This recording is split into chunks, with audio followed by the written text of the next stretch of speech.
আমাদের আরো নেতৃবৃন্দ বক্তব্য রাখবেন। আমার শারীরিক অসুস্থতার কারণে আমি একটু আগে বক্তব্য দিচ্ছি, আন্তরিকভাবে দুঃখিত। আজকের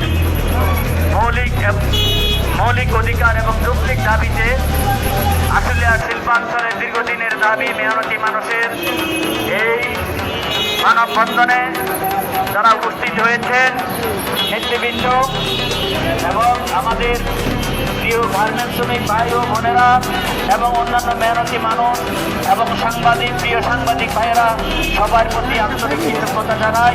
ইতিমধ্যে আমাদের নেতৃবৃন্দ বলেছেন কেন আমরা মানববন্ধন করতেছি এবং এর মানববন্ধনের প্রয়োজনীয়তাটা কি। প্রিয় বন্ধুরা, আপনারা জানেন দীর্ঘদিন থেকে আমরা দাবি করে এসেছি এবং আমাদের এই আশুলিয়া খাবারের প্রতিযোগিতা সাংবাদিক ভাই ও বোনেরা দীর্ঘদিন ধরে লেখালেখি করে এসেছেন। গতকালকেও একটি পত্রিকা বাংলাদেশের খবর সেখানে এর প্রয়োজনীয়তা উল্লেখ করেছেন, ইতিপূর্বে অনেক সাংবাদিকরা উল্লেখ করেছেন। প্রিয় ভাইয়েরা, আপনারা জানেন প্রায় 40 লক্ষ মানুষ এই সাভার আশুলিয়াতে বসবাস করে এবং এই 40 লক্ষ মানুষ কর্মজীবী। আমাদের নেতৃবৃন্দ ইতিমধ্যে বলেছেন এই কর্মের খাতিরে তারা কাজ করতে করতে অনেক সময় চিকিৎসা ব্যয় বহন না করতে পেরে অনেকে কর্মহীন হয়ে যাচ্ছে, অনেকে আস্তে আস্তে ঢুকে মরে যাচ্ছে। আমরা দীর্ঘদিন থেকে সরকারের কাছে দাবি করে এসেছি। ইতিপূর্বে যারা নির্বাচিত হয়েছেন বারবার তারা শ্রমিকদেরকে আশ্বাস দিয়েও সেই আশ্বাস পূর্ণ করতে পারে নাই। আপনারা জানেন জুলাই আগস্টের বিপ্লবে এই দেশের সবচেয়ে বেশি জীবন দিয়েছে দেশের শ্রমজীবী মেহনতি জনতা।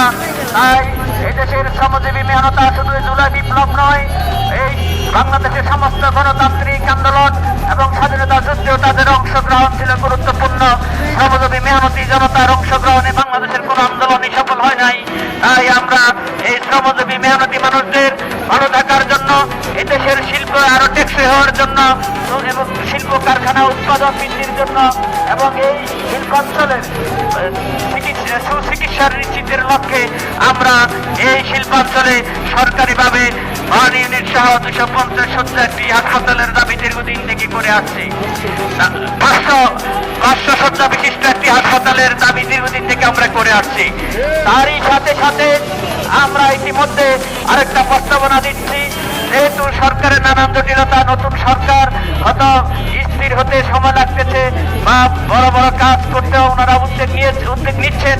আমরা জানি যখনই কোনো হাসপাতালের উদ্যোগ নেওয়া হবে সেই হাসপাতালটা যেন আসলে আর শিল্পাঞ্চলকে গুরুত্ব দিয়েই হয়।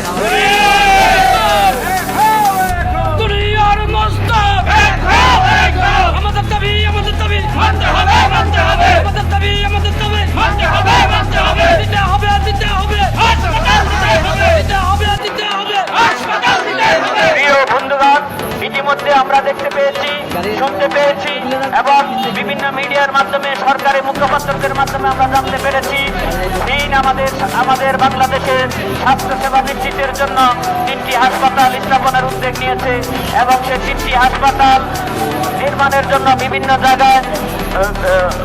জায়গায় জমিও দেখা হচ্ছে।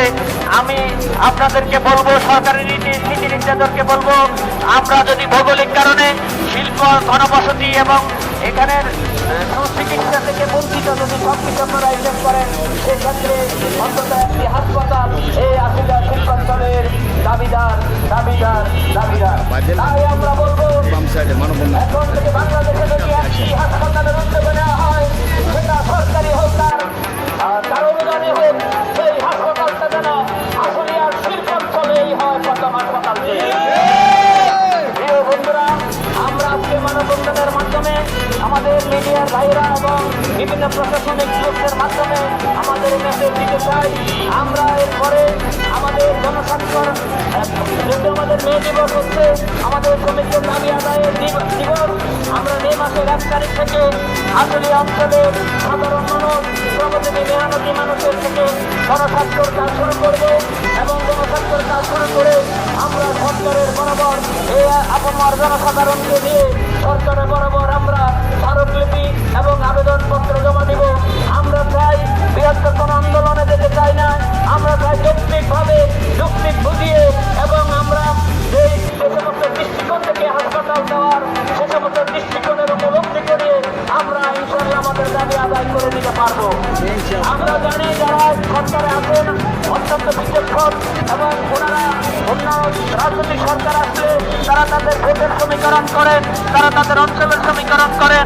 যেহেতু এখন যে অন্তর্বর্তীকালীন সরকার ওনারা যদি কোনো রাজনৈতিক দলের না, ওনারা যেহেতু নিরপেক্ষ এবং সমস্ত মানুষের প্রতিনিধিত্ব করছেন, সুতরাং আমরা জানি এবং আমাদের যিনি সরকার প্রধান আছেন ডক্টর ইউনূস সাহেব, উনিও শ্রমিকদের প্রতি যথেষ্ট শ্রদ্ধাশীল এবং শ্রমিকদের প্রতি অত্যন্ত সহনীয়।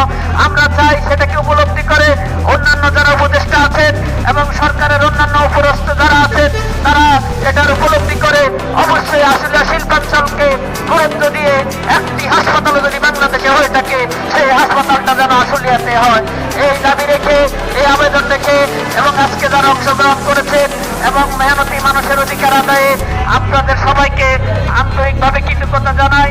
আমাদের আরো নীতিবিদ আছেন, তারা বক্তব্য দিবেন। আমরা সাংবাদিক ভাইদেরকে এবং প্রশাসনের ভাইদেরকে বলবো আমাদের শ্রমিকদেরও কিছু কথা বলবেন, সেই গুরুত্বপূর্ণ কথা শোনা।